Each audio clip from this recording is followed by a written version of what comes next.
Hey guys, it's Jen. Welcome back to my channel and welcome back to another What's for Dinner video. I have got some awesome recipes for you today. We're going to be making some homemade mac and cheese and lasagna to give to some families in need.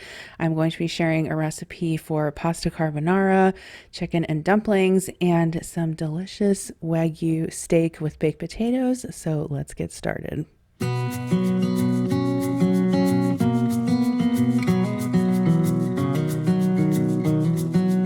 So the first dinner that I'm sharing with you guys is a steak and baked potatoes. I also made some fish cakes, which is a recipe from my cookbook, but I'm using this First Light Wagyu filet mignon that I got from Thrive, along with this barbecue seasoning, which I know sounds weird, but that seasoning is so good on steaks. This is the pan that I'm heating up for my fish cakes. That recipe is in my cookbook. If you guys have it, it's basically just a cod cake. And then I ended up searing the Wagyu beef steaks in a cast iron skillet.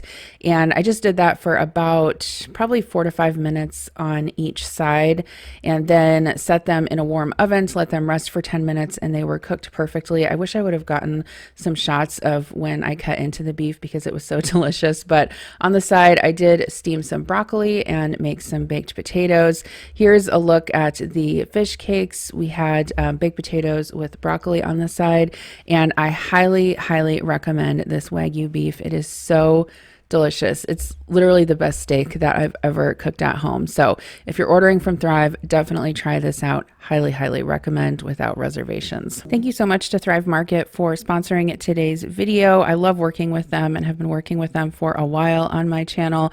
You guys know that when I am looking for either specialty ingredients or ingredients and food items that fit a certain type of lifestyle, Thrive Market is my go-to place because I live in a smaller town and it is hard for me to find some of these ingredients around here. If you're not familiar with Thrive, they are on a mission to make healthy eating affordable for everyone. They have a couple different membership options you can choose from. You can do a month-to-month membership, which they do have a 30-day money-back guarantee if you try it out and are for any reason not satisfied. But I always do the yearly membership because it comes out to less than $5 a month, and the money I save by ordering these specialty ingredients from them is significant. I have done cost comparisons before. You guys probably watched a Whole Foods video a while back that I did, and cost compared with Thrive, and they are significantly cheaper. One of the things that I have discovered is this Wagyu beef that they sell. OMG, it is delicious. I highly recommend it. I've been loving their frozen foods as well. If you guys want to try out Thrive Market, they are offering an awesome deal. You can get 25% off your first order with them, which is a huge savings. And you're also going to get to pick out a free gift. So you can go to the link in my description. It's thrivemarket.com/Jen Chapin to get 25% off your order, plus a free gift. I would love to know what you guys love to order from them as well. All right, so I'm not sure there is a much more quintessential fall recipe than chicken and dumplings, but we're going to do them in the Instant Pot. So I'm super excited to show you guys this recipe. It's very simple in terms of ingredients. You'll need some chicken breasts. I have about 3 chicken breasts here that I cut into large chunks. The recipe does call for celery, and I thought I had some, but I don't. So instead, I'm going to use some carrots, and it also calls for onion.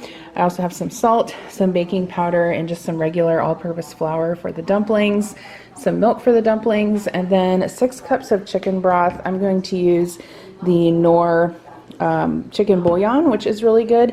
And since I don't have celery, I added just like a pinch, maybe like a 1/4 teaspoon of celery seed to the broth, just so I could have that flavor in there. So in the bottom of my Instant Pot, I've got my chicken breast. Now, I didn't say to season it with salt and pepper, but I did, because why would you not season it with salt and pepper?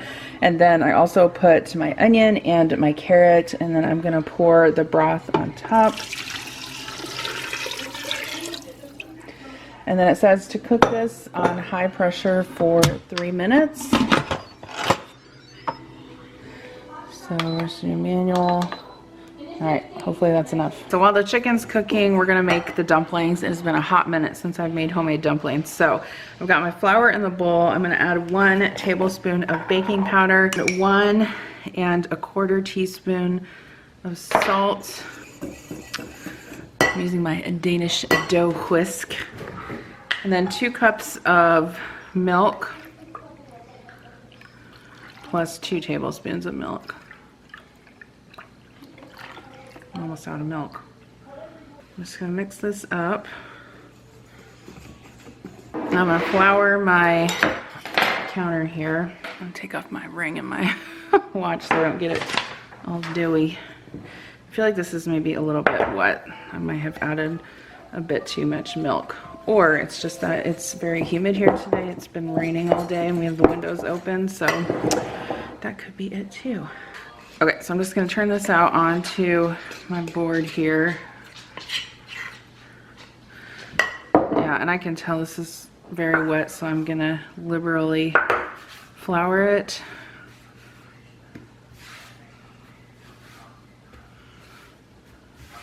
I'm gonna roll this out so we can basically cut this dough into strips.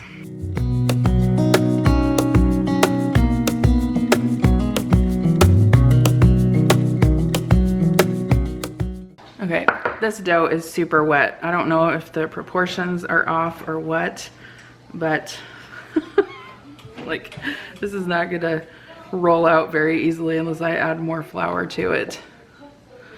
One thing I will say about recipes is that, especially when you're like baking and you have dough and stuff, it hardly ever works the same for 2 people in 2 different environments. So don't freak out, just adjust. See. So I would say I probably added, I don't know, 2.5, almost 3 cups of flour to that. So definitely adjust it.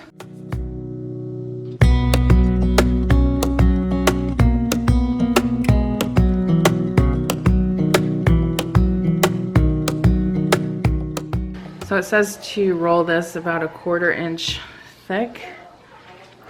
Okay, and then I have a pizza cutter here and I'm just gonna flour that, and then we're gonna cut this into strips, like maybe about 1 inch wide.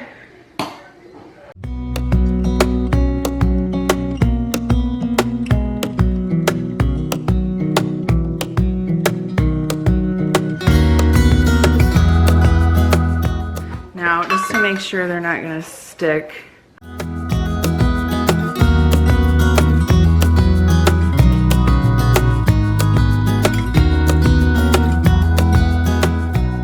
okay, so these are homemade dumplings. They're not fancy. They're not all going to be the same size. They're very rustic. So I'm going to wait until the chicken is done and then I'll show you how to incorporate these into there. I am going to put probably a tea towel over this just to make sure that these don't dry out too much. On the side with our chicken and dumplings, I just cooked up some mixed veggies that I had in the freezer, so super simple there. Okay, so the chicken is done. I went ahead and did a quick pressure release, and once the pressure was out, I took the lid off. Now I'm going to remove the chicken, and I'm just putting it in a dish here, and I'm also going to remove the chunks of onion because that was just for flavor. And then I'm probably going to cover the chicken and let it rest for a little bit just to make sure that the juices have a chance to redistribute before I shred it. So the next thing that we're going to do is actually turn this to the saute function so that this broth comes to a boil, and I'm going to add my dumplings. Alright, so I've got all of the dumplings added. Now this is going to cook, simmer for about 15 to 20 minutes until all of the dumplings are cooked through. And then I'll also add the chicken back in once it's done, and then if it needs to be additionally thickened, I will add some cornstarch mixed with cold water, but it will kind of just depend on how much the flour thickens the broth. It smells really good. Did you guys eat chicken and dumplings growing up? I really did not. I remember that Campbell's used to make a chicken and dumpling soup, and I remember having that as a kid. But we had chicken and noodles, I would say, more than we ever had chicken and dumplings. But I do remember my parents making potato soup and putting dumplings in it, which if you've never had it sounds kind of weird, but it's actually really, really good. carbs on carbs. But anyway, I'm gonna let these cook.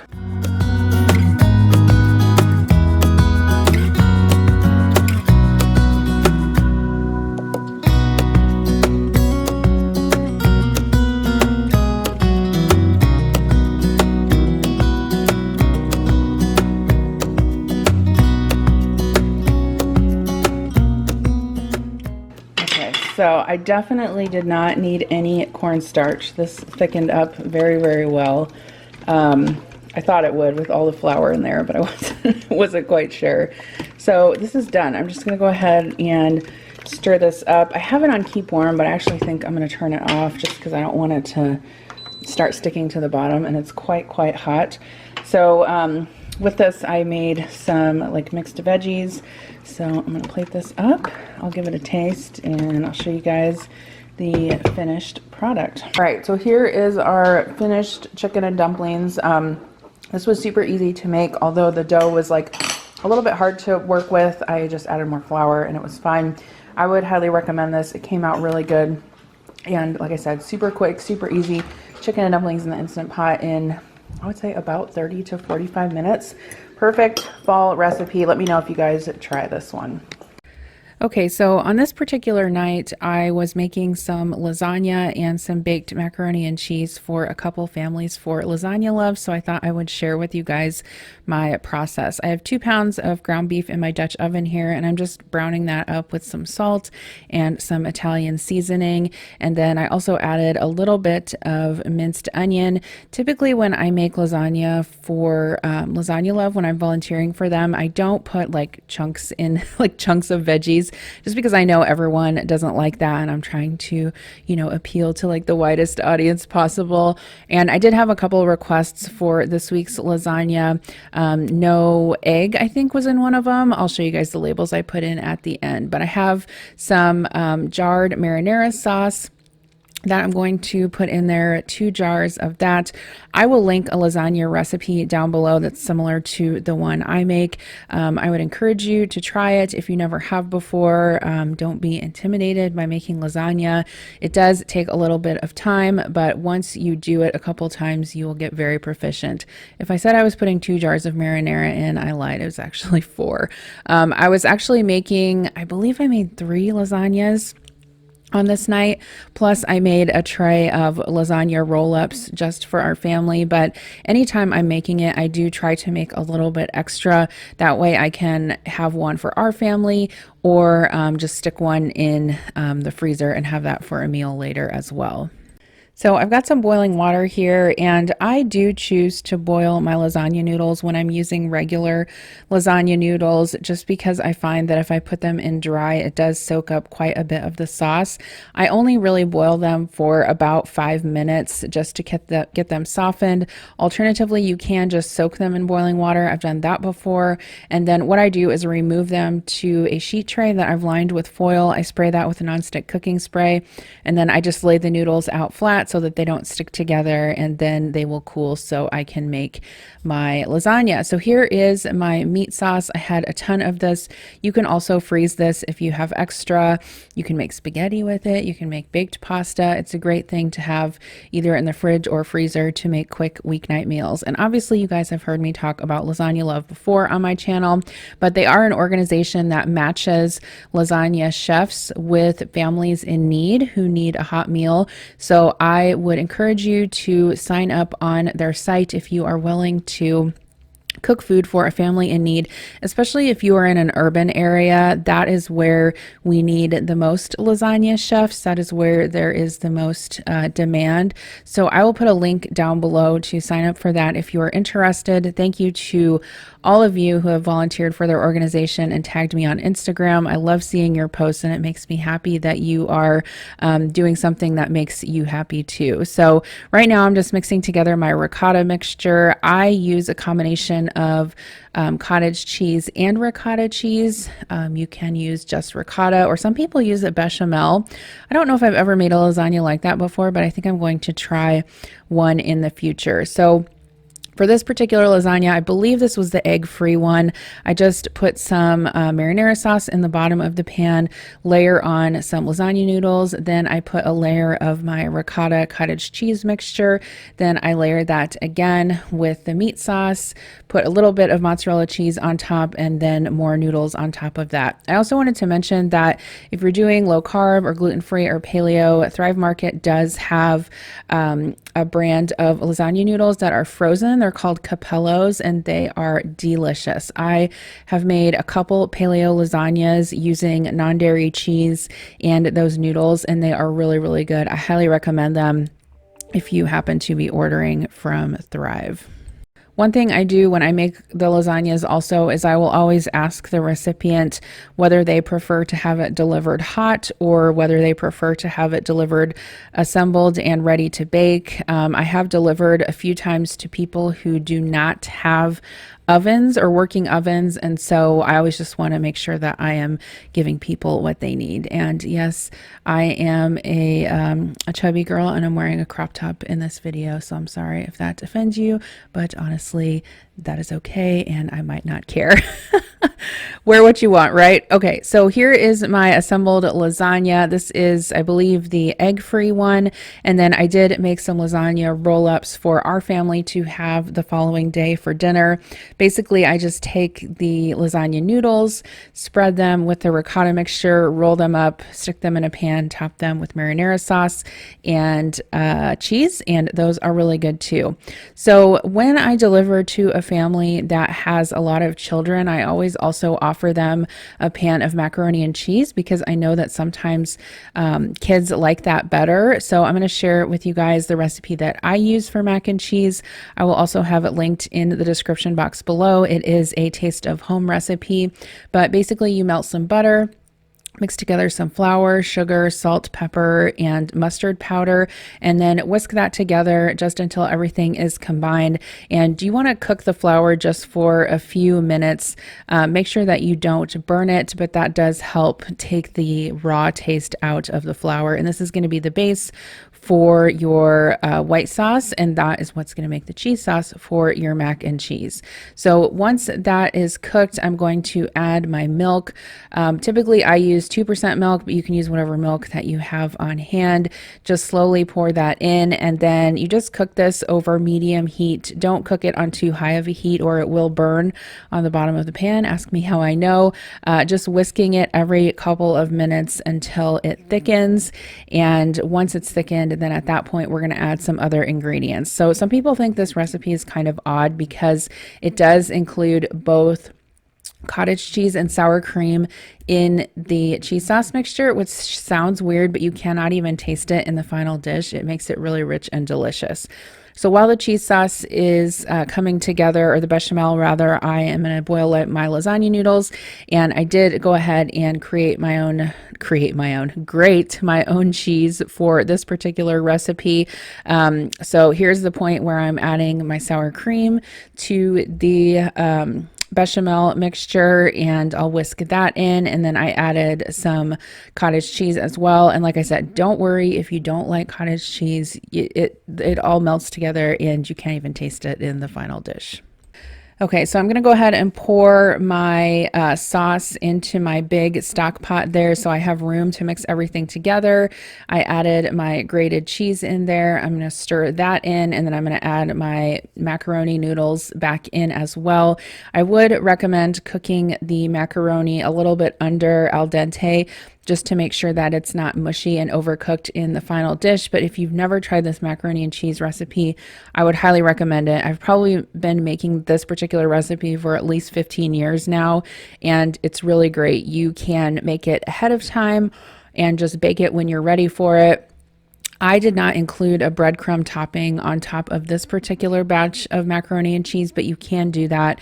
Just toss some breadcrumbs with some melted butter and put that on top so it's nice and crispy. So I have some more freezer pans here. I'm just going to go ahead and assemble some of these mac and cheeses. So I'm going to pour in my macaroni mixture, and then just sprinkle it on top with some more cheese. PSA, this is not a health food, but as you know, here on my channel, I make a variety of food, some healthy and some not. And Honestly, that's the way we should all live, right? So I'm going to go ahead and cover that up with some foil. And I have a couple other pans here that I'm making. I always just go based on the size of the family. I believe one of the families I was cooking for on this particular week had like 4 children and 6 adults in their house. So I did pack up quite a lot of food. But here's that egg-free lasagna. I just put the instructions on a sticker on the top, and then I just packed it in a box lid so that it could stay stable. And I did deliver this one with some garlic bread and salad. I always try to include that if I can, so that people have sides to go with their dinner. Bon appetit. All right, so it is dinner time, and if you are at all familiar with Rachel Ray, you will know that one of the things that she talks about cooking the most, especially for her husband, is pasta carbonara. And so that is what we are going to make for dinner. So this is actually a recipe from many of her cookbooks, but I am using the one from Rachel Ray 50. This is basically kind of like a bacon and egg pasta. We're going to use pancetta to be authentic, and I have never honestly made this before. I don't think. I'm actually trying to remember if I've made this before. I'm not sure, but at any rate, if I made it, I can't really remember it. So what I've got going on here is I've got some eggs, I've got some garlic. I wish I had fresh garlic, but I ordered it from the grocery store and they did not provide me with it, so we're going to use the paste instead. I have some diced pancetta. I've also seen people use bacon if you can't find pancetta. Thrive Market has a really good no sugar added bacon in their freezer section if you're interested. I have some Parmigiano Reggiano, some Pecorino Romano cheese that I grated, some bucatini. If you've never had bucatini, it is basically a hollow spaghetti, so that's delicious. And then I have some EVOO and some white wine. We're also going to need some parsley. I need to get that out of the fridge. Salt, pepper, I think that's it. So I've got a big pan here.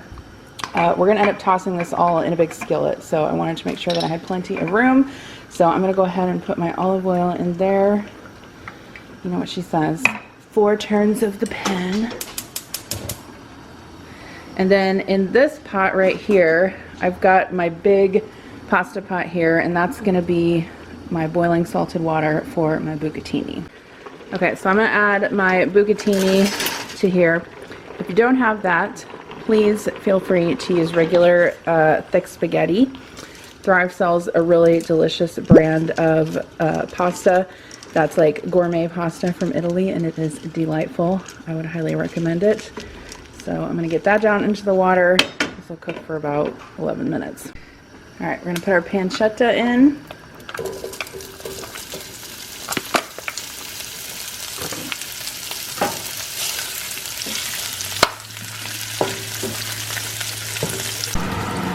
All right, pancetta is crispy, so we're going to add some garlic, about 4 cloves of that, and then about 1½ teaspoons of pepper. I'm just going to toast this up for a minute or 2 and then add the white wine.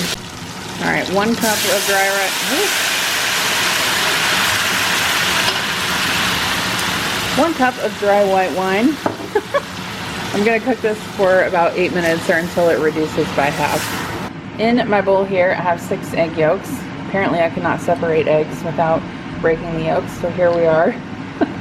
I'm going to add the Parmesan cheese to that along with the Pecorino Romano and basically stir this together.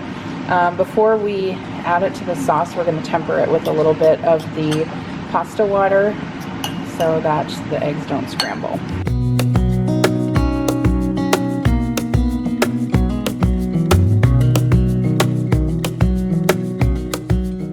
Alright, so I'm going to remove the pasta up out of the water and just let it kind of drain here. Then I'm going to take this hot pasta and pour it into the pan with the pancetta and wine.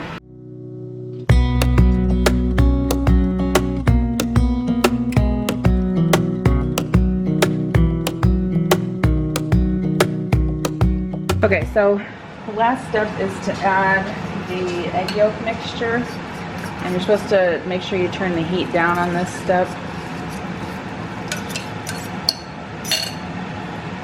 I still need to melt some of that cheese though. That's gonna be the kicker here. Because right now it looks like, that looks like scrambled egg, but it's actually cheese. I should have honestly grated the pecorino in my food processor, but I was like, oh, here I am being lazy. Efficient, shall we say.